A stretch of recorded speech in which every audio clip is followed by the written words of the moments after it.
After the currency collapse came order. It did not arrive with celebration. No one cheered when the currency finally failed. Shops were closed, accounts frozen, and silence filled places once loud with trade. What people felt was not triumph, but exhaustion. And yet, from that collapse, something unexpected began to form. To understand why order followed collapse, we must return to the moment confidence finally broke. For years, the currency had been propped up by emergency measures, promises, and improvised fixes. Each solution delayed the end, but also weakened belief. When trust vanished, the fall was swift. Prices unraveled. Contracts dissolved. Money, once assumed permanent, became meaningless overnight. The first reveal begins in the days immediately after. With no reliable currency, exchange reverted to basics. Goods were priced directly against one another. Local credits emerged. Communities improvised units of account to keep food moving and wages paid. It was chaotic but functional. For the first time in years, value reflected reality rather than policy. The second beat followed as authorities, stripped of illusion, were forced to listen. They could no longer command belief through declarations. They had to rebuild it through structure. Emergency councils formed with merchants, lenders, and labor groups seated together. The goal was no longer to save the old system, but to design something that could survive without pretending stability was automatic. What emerged in those early discussions was clarity. The collapse had removed leverage, favoritism, and denial. Everyone now faced the same facts. Resources were finite. Trust had to be earned. Rules had to be simple enough to be understood and strong enough to be enforced. The currency was gone, but for the first time in years, the system beneath it was visible, and that visibility would become the foundation of the order that followed. The rebuilding began with restraint rather than ambition. There was no rush to mint new money, no grand announcement promising instant recovery. Instead, the focus shifted to function, how goods moved, how wages were settled, how obligations could be honored without pretending abundance existed. The absence of currency forced honesty into every decision. As the reveal deepened, local accounting systems began to converge. What started as improvised credits evolved into standardized units tied to tangible activity. Hours worked, energy produced, goods delivered. These units were not trusted because they were official. They were trusted because they were transparent. Anyone could see what backed them. Anyone could verify their limits. The conflict emerged when remnants of the old system attempted a return. Former power brokers argued for rapid reissuance, warning that delay risked chaos. But communities resisted. They had lived through chaos disguised as stability. They demanded safeguards before belief, oversight before authority. The collapse had made them cautious, not desperate. The buildup intensified as regional councils compared results. Areas that prioritized clarity recovered faster. Trade resumed. Credit extended carefully, anchored to verifiable output rather than expectation. Regions that tried to shortcut trust stalled. The contrast became undeniable. Order was not imposed from above. It emerged where rules matched reality. National authorities took notice, stripped of monetary tools. They regained relevance by coordinating rather than commanding. They standardized measures, resolved disputes, enforced contracts neutrally.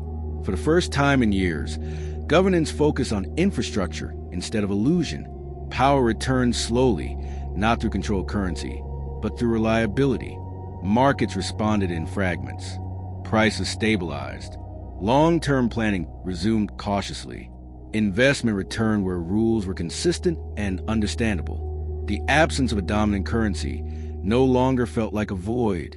It felt like space to rebuild without repeating the same errors. The system was still fragile. Recovery was uneven, but something fundamental had changed. Order was no longer assumed. It was constructed, deliberately, visibly, and with memory of what collapse had cost.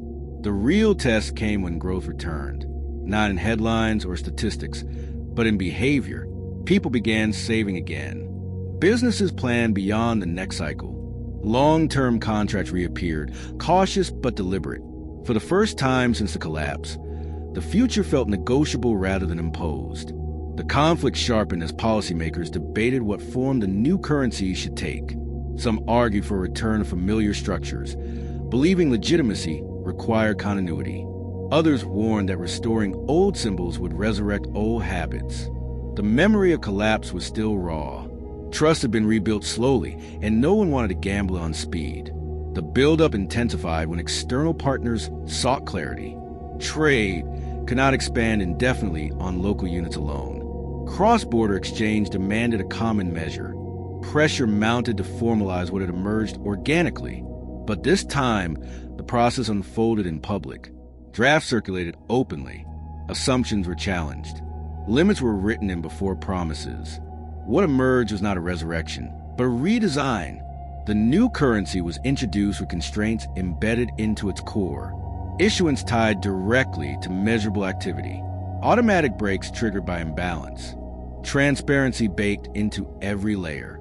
It was less flexible than its predecessor, but also less fragile. It could not grow without consent, nor collapse without warning. The transition was cautious. Old units phased out gradually. New ones entered circulation under scrutiny. Markets tested the rules and found them firm. Confidence returned not because leaders promised stability, but because the system demonstrated it repeatedly. Power dynamics shifted as well. Without unlimited monetary discretion, governments relied on persuasion rather than manipulation. Policy debates became explicit about trade-offs. Growth was slower, but sturdier. Mistakes were smaller and harder to hide. By this stage, the lesson was undeniable. Collapse had not produced order by accident. It had stripped away illusions until only workable structures remained. What survived was not ideology, but function. And in that survival, Europe discovered something it had long forgotten. Stability is not the absence of failure. It is the ability to rebuild without denial. The final shape of the system emerged not as a triumph, but as acceptance. Europe did not celebrate the new order. It learned to live within it. The memory of collapse lingered, guiding decisions long after urgency faded. Every rule carried the imprint of failure remembered, not ignored. The climax arrived when the new currency faced its first real shock. External demand shifted. Supply chains tightened. Pressure tested the safeguards written into the system. This time, there was no scramble to hide weakness. Automatic limits slowed issuance.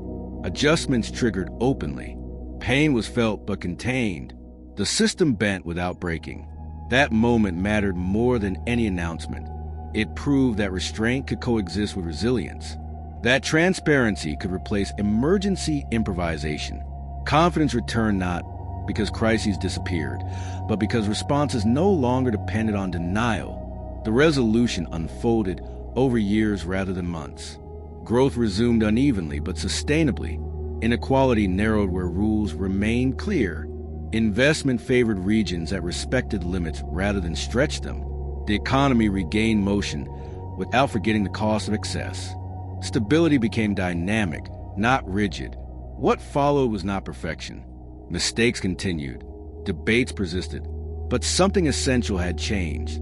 Collapse was no longer unspeakable.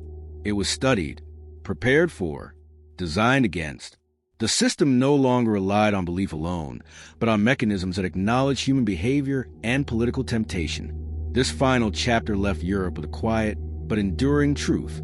Order does not come from preventing failure at all costs.